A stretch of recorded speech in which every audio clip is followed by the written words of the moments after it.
네, 반갑습니다. LNS 홀딩스 김선영입니다. 어제 제가 흥분한 효과가 좀 있는 것 같아요. 다행인 것 같아요. 제가 어제 방송할 때는 이제 목표가 뭐였냐면은 무조건 오늘 장 시작하자마자 손절하는 분들을 막자. 사실 어제 그게 목표였거든요.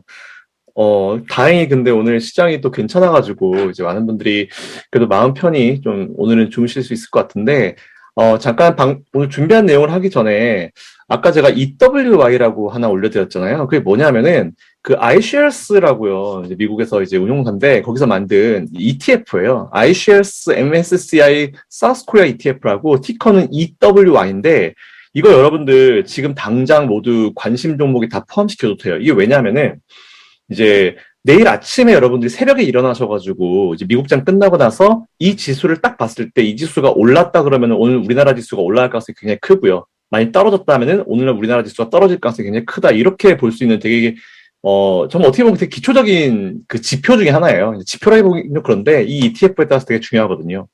근데 일단 현재 지금 라이블리하게 보니까 제일 최근에 리프레시 시킨 게 2시 39분 44초 기준으로 아까보다 더 오르네요. 한 3% 정도 오르고 있어요. 이 얘기는 이 흐름이 쭉 유지만 되면 내일 아침에 우리나라 지수도 또 볼만하겠다. 이게 왜 중요하냐면 아까 우리나라 그 9시쯤에요. 이름 뭐죠? 하여튼 이 바이러스 이름 계속 까먹네요. 오미크론.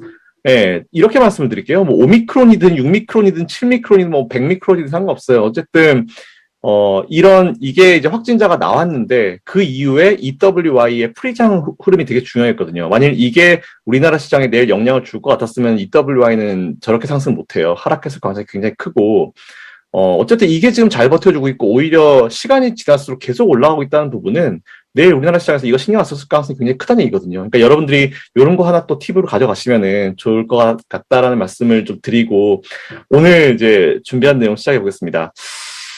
오늘 우리나라 증시 정말 오랜만에 시원한 모습을 좀 보여줬어요. 외인들이 아주 시원하게 거래소에서 오늘 9천억을 플렉스를 했습니다. 예, 순매수를 해줬고요.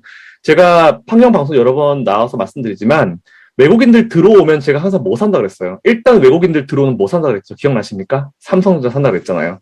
오늘 삼성전자, 뭐 포스코 엄청나게 강한 모습을 좀 보여줬고요. 두 종목 모두 제가 아침에 투자의 아침에서 다뤘던 종목들이잖아요. 이거 그냥 생각 없이 사셔도 된다는 말씀을 드렸는데 현재 지금 미국 선물도 괜찮고 EWI도 괜찮은 거 보니까 이대로만 끝나주면 내일 우리나라 증시도 딱히 이 오미크론, 6미크론이 아이템은 웃자고 말씀드리지만 별 신경 안 쓸 것 같아요. 다행히 그 흐름이 좀 이어졌으면 하는 그런 바람을 좀 가지고 있고 제가 준비한 내용은 뭐냐면 오늘 제목은요. 파월이 파월했다. 파월이 파월했다. 라는 제목으로 준비를 해봤어요. 최근 보면은 파월이 거의 뭐 인플레이션 파이터 느낌이 굉장히 강하죠. 이제 잘 아시는 대로 파월 의장은 지난 트럼프 정권 때 뽑힌 사람이에요. 그래서 그때 당시에 트럼프 전 대통령이 이제 그 전에 의장이 옐런이었잖아요. 근데 옐런 의장 딱 봤을 때, 이 사람은 진짜 말 안 들을 것 같아. 싶어서 이제 옐런 의장 끌어내리고 이제 파월을 세웠다 해도 과언이 아니죠. 교체를 그렇게 했는데, 사실 그때 트럼프는 뭘 하고 싶었냐면, 금리 계속 떨구고 저금리 유지해놓고 계속 부양책 써서 돈 이렇게 해서 미국 경제를 살리기를 바랬어요. 그래서 이제 거기에 파월 의장이 좀 말을 잘 들을 것 같다. 왜냐하면 이제 칼라일 그룹 출신이고 사모펀드 출신이기 때문에 그래서 시장주의자이기 때문에 좀 말은 잘 통할 것 같다. 라는 생각을 했는데 아니나 다를까 트럼프 대통령 그때 뒤통수 제대로 맞았죠. 바로 금리 인상 때려버리니까 뭐 나중에는 바이든 막 욕하면서 비난하면서 교체해버리겠다 이런 얘기도 되게 많이 했었는데 어쨌든 파월 의장이 반대당인 민주당에서 이번에 한번 재지명을 받았습니다. 일단 이게 중요한 포인트인 것 같고요. 최근에 보면은 바이든 대통령이랑 이제 파월 의장이 같은 날 서로 다른 이야기를 하는 장면이 굉장히 많이 나와요. 잘 아시겠지만 어제만 하더라도 바이든 대통령은 이번 변이 바이러스 경제에 큰 영향 안 미칠 거다 이렇게 얘기를 했는데 바로 이제 파월 의장이 상원 은행위원회 가가지고 이제 영향을 크게 미칠 수도 있다. 똑같이 그냥 같은 날 대놓고 다른 의견을 이제 얘기를 해버린 게 좀 되게 큰 이슈인 것 같아요. 어쨌든 파월 입장에서는 재지명도 받았겠다. 딱히 뭐 이제 걸릴 게 없는 그런 상황이긴 해요. 사실은 뭐 물론 이제 상원에서 통과가 돼야겠지만 어쨌든 어제 파월 의장 같은 경우는 뭐라고 했냐면은 현재 경제가 매우 강하고 인플레이션 압력이 더 높아지기 때문에 자산 매입 축소를 몇 달 더 일찍 마무리하는 것을 고려하는 것이 적절하다라고 언급했는데 솔직히 여러분들 너무 잘 알지 않으세요? 뭐 당연히 테이퍼링 하는 거 당연한 거 금리 인상하는 거 당연하고 이제 너무 시장이 이렇게 많이 알려져 있고 한 이슈인데, 제가 봤을 때는 이제 이거는 파월 의장식의 시장과의 소통이라 좀 보시면 될 것 같아요. 지난주였나요? 이제 파월 의장이 시장에서는 이제 더비쉬로 평가를 하고 있는데, 사실 파월 의장 같은 경우는 완벽한 더비쉬는 아니다라는 제가 말씀을 드렸어요. 현 재무장관인 옐런 의장도 사실 마찬가지고, 정말 완벽한 더비쉬라 하면은 지지난번 의장이었던 벤 버냉키 의장, 헬리콥터 머니를 떨어뜨렸던 그 정도가 돼야 더비쉬로 할 수 있고요. 어쨌든 파월 의장이랑 이 옐런 재무장관의 최고의 장점이 뭐냐면은, 옐런 재무장관도 실제로 지난번 테이퍼링을 이끌었던 인물이잖아요. 시장과 소통을 되게 잘한다가 사실 그 두 분의 최고의 장점이에요. 파월 의장도 가만히 보면은 지금까지 이제 시장한테 충분히 소통을 하면서 이제 신호를 계속 보내고 있는 부분은 분명히 있는 것 같아요. 일단 확실히 현재 미국 경제의 최우선 과제를 인플레이션을 잡겠다라는 쪽에 치중을 하고 있는 것 같고요. 일단 제가 최근에 그래서 이제 인플레이션 상황을 좀 잘 보여주는 미국의 CPI 차트를 한번 준비해봤습니다. 첫 번째 자료 한번 보시죠. 본 차트는 이제 여러분들이 이제 프레드 가셔가지고 검색을 어떻게 됩니까? 뭘 검색해야 돼요라고 많이 물어보셨는데 위에 제가 이제 보여드렸죠. 이제 Consumer Price Index 4 해서 이제 있잖아요. 저걸 그대로 치시면 됩니다. 첫 번째 자료는요. 2000년대 이후에 제가 미국의 이제 CPI 자료를요, 전년 동기 대비로 좀 변화시켰어요. 여러분들이 위에 이제 에딧 그래프인가요? 네, 거기 가보시면은 이제 전년 동기 대비로 그래프를 또 변화시킬 수 있거든요. 네, 변화시킨 자료인데, 세인트루이스 연은의 프레드 자료입니다. 항상 제가 많이 보여드리죠. 사실 최근까지 보면은 미 연준을 비롯해서 전 세계의 많은 국가들이 이제 코로나19 쇼크를 커버하기 위해서 제로금리, 그리고 미국 같은 경우는 매달 1200억 달러 규모의 엄청난 무제한 양적 완화를 진행을 했잖아요. 여기다가 이제 미 행정부가 재정 정책으로 이제 현대통화 이론이라 불리는, 뭐 사실 경제학과에서 되게 많이 배우는데 이제 MMT라는 게 있어요. 거기까지 실행합니다. 참고로 트럼프 같은 경우는 이 MMT 이론 자체를 비판을 되게 많이 했어요. 정말 말 같지도 않은 이론이다라고 했는데, 결국 본인도 이제 국민들 주머니에 돈 찔러 넣었잖아요. 그대로 쓴 것 같고요. 사실 이런 상황이 사실 너무 오래 진행이 되다 보니까 현재 지금 미국과 전 세계의 집값도 엄청나게 폭등을 하고 있고, 그동안 디플레이션을 걱정을 되게 많이 했던 시기였는데, 이제는 이제 인플레이션을 걱정하는 수준까지 올라온 상황이죠, 현재가. 뭐 이 유동성 어쨌든 뭐 집가, 뭐 주식, 비트코인, 뭐 가상화폐 포함해가지고 요즘에 뭐 가상의 지구까지 만들어가지고 하고 있잖아요. 그리고 최근에 뭐 NFT가 난무하고 진짜 별것도 아닌 NFT에 뭐 수십억, 수백억 배 가치를 매겨가지고 계속 올라가고 있고, 이게 사실은 지금 시장에 워낙 돈이 많이 깔려 있고 돈에 대한 가치가 떨어져 있기 때문에 이렇게 됐다라고 좀 보시면 될 것 같아요. 최근에 제가 되게 재밌는 이미지를 봤는데, 각 연도별로 이제 윈도우에서 휴지통 모양이 있잖아요. 근데 이제 이게 2021년도 버전의 휴지통이 뭐냐면은 이제 달러가 있어요. 그래서 이제 2021년에 거의 달러가 쓰레기다. 이런 이제 그 이미지를 본 적이 있는데, 어쨌든 이 부분은 너무 오랜 기간 동안 유동성을 풀어둔 것에 대한 결과라고도 보고 있어요. 그러면은 여기서 궁금한 부분이, 바로 어제 파월 의장이 긴축에 대한 시계를 빠르게 할 수 있다라는 소리가 들리면서 시장이 발작을 좀 했죠. 그러면은 과연 과거에는 어땠는지 우리가 한번 살펴볼게요. 먼저 제가 지난번 한번 설명드린 벤 버냉키 연준 의장 시기입니다. 사실 테이퍼링이라는 단어 자체를 처음에 이제 경제 쪽에 사용하신 분이 벤 버냉키 의장이에요. 그러니까 잘 아시는 대로 테이퍼링이라는 거는 이제 가늘어지다, 이제 끝으로 갈수록 가늘어지는 이런 또 송곳 모양? 어떻게 해야 돼? 송곳 모양? 이런 모양을 보통 이제 테이퍼링이라는 표현을 쓰는데, 보통 이제 운동선수들, 이제 스포츠에서 많이 썼던 용어였어요. 그러니까 운동선수들이 원래 올림픽을 앞두는 선수들이 올림픽 전날까지 미친 듯이 운동하지 않잖아요. 오히려 이제 올림픽이 다가오면은 가면 갈수록 이제 운동량을 줄이고 이제 체력을 보강한다든지 컨디션 관리를 하잖아요. 그런 의미로 테이퍼링, 운동을 천천히 줄여가면서 준비하는 과정이 테이퍼링이다라고 하는데, 이거를 벤 버냉키 의장이 처음으로 이제 경제 쪽에 쓰면서 이제 사용한 용어다라고 좀 보시면 될 것 같아요. 예전에 2013년도 6월 달이었나? 그때 벤 버냉키 의장이 양적 완화를 중단하는 테이퍼링을 할지도 모르겠다라고 이제 그 한마디를 딱 하면서 전 세계 증시가 엄청나게 발작을 일으켰는데, 제가 준비한 다음 이미지 한번 보시죠. 네, 본 이미지는 벤 버냉키 의장이 테이퍼링을 할 수도 있다라는 발언을 했었던 이제 그 시기, 딱 2013년도 6월 달에 이제 S&P 500 차트인데요.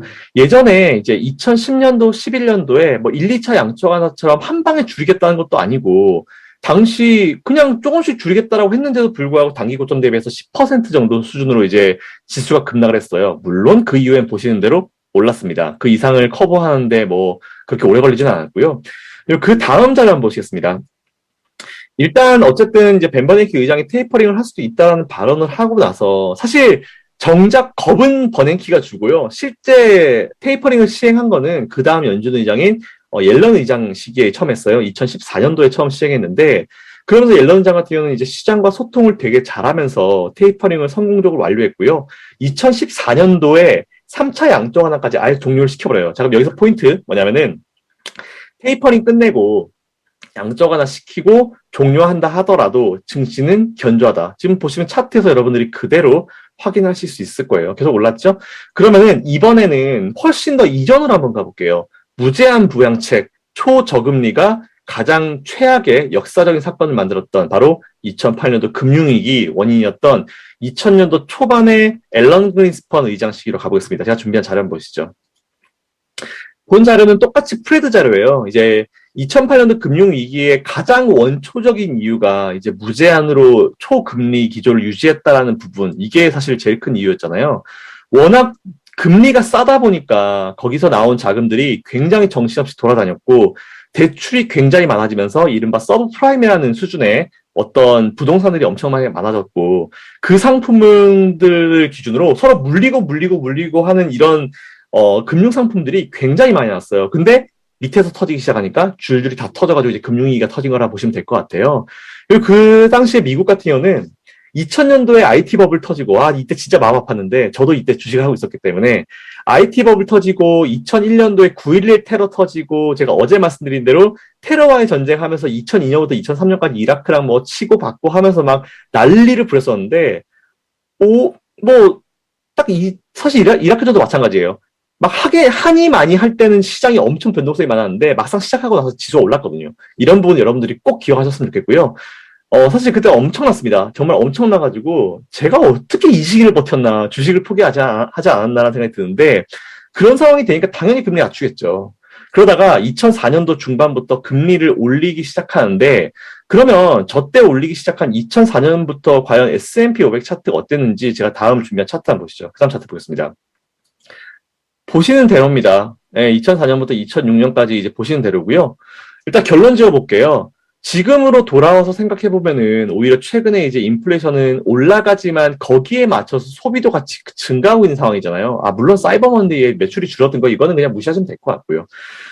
그러면 과연 이제 테이퍼링하고 금리 인상을 했다 해서 시중에 풀린 유동성이 그냥 빨려 들어가서 사라질까요? 절대 그렇게 보시면 안 돼요. 기본적으로 저는 오히려 지금 같은 상황이 유지만 된다고 하면은 경기 선순환이 발생할 거라고 보고 있습니다. 이게 뭐냐면은 통화 승수가 높아지는 거예요. 그렇게 되면은 신용 창출이 만들어낼 또 다른 유동성이 또 나옵니다. 그러니까 이 유동성으로 신용 창출을 인해서 또 다른 유동성이 만들어지는 거예요. 그러니까 이게 돈 빨아들이겠다, 금리 오르겠다, 다 내놔 이게 아니고 그 유동성이 돌고 돌면서 또 뭔가 이제 통화 승수 자체가 높아지면서 신용 창출을 만들어내고 또 다른 유동성을 만들어내게 되는 거예요. 어쨌든 이거를 여러분들이 역사적 사실을 통해서 좀 알아봐 주셨으면 좋겠고, 지금 상황만으로 놓고 제가 오늘 방송을 준비하기 위해서 좀 분석을 해봤는데, 지금 이 상황만 유지만 된다면은 제가 봤을 때는 선순환 발생합니다. 괜한 걱정거리 만들어내는 기사 여러분들 너무 마음 쓰지 마시고요. 그런 의미로 제가 준비를 좀 해봤습니다. 단 테이퍼링에서 여러분 꼭 이건 기억하셔야 돼요. 테이퍼링에서 금리 인상으로 넘어간 시점에는 또 제가 나와가지고 또 막, 이거 신경 쓰지 마십시오라고 그때는 방송 또 엄청 하고 있을 거예요. 또 어제처럼 흥분해가지고 막 침 튀기면서 막 얘기하고 있을 텐데 내년 중반쯤 기억하십시오. 내년에 이제 테이퍼링을 마무리하고 금리 인상. 제가 봤을 때는 금리 인상은 내년에 후반기쯤 하지 않을까 싶어요. 바로 안 할 것 같아요. 근데 문제가 뭐냐면 바로 안 하니까 또 테이퍼링 끝나고 그 중간에 빈 기간 동안에 굉장히 많은 변동성이 생길 수 있어요. 그런 부분 이제 염두에 두시고 제가 봤을 때 내년 하반기 좀 느리면 내후년 이제 1월 달 정도에 이제 금리 인상이 시행되지 않을까라고 현재 기준으로 놓고 생각하고 있어요. 그러니까 내년에 한 여름 정도쯤 되면은 시장이 흔들릴 수 있어요. 그러니까 그 전에 여러분들이 장기 투자하시는 분들이건 단기 투자하시는 분들이건 그거에 맞춰가지고 전략을 좀 짜주셨으면 좋겠다라는 그런 말씀 드리고요. 지금 바로 리프레시를 해보니까 내일 우리나라 지수와 연관이 있는 이제 EWY가 2.97% 상승을 계속 유지를 해주고 있습니다. 아까 3% 0.03 밀렸는데 뭐 이거는 크게 마음 쓰실 필요 없을 것 같고요.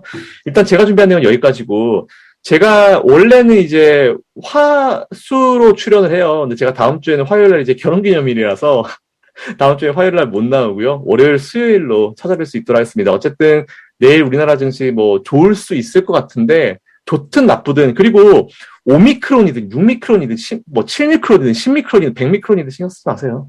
우리는 그냥 무조건 수급이 중요한 시장이니까 그런 거 마음 쓰지 마시고요. 너무 예민할 필요 없다는 말씀 드리면서 제가 준비한 내용은 여기까지고요. 다음 주에는 월요일, 수요일에 뵙겠습니다. 감사합니다.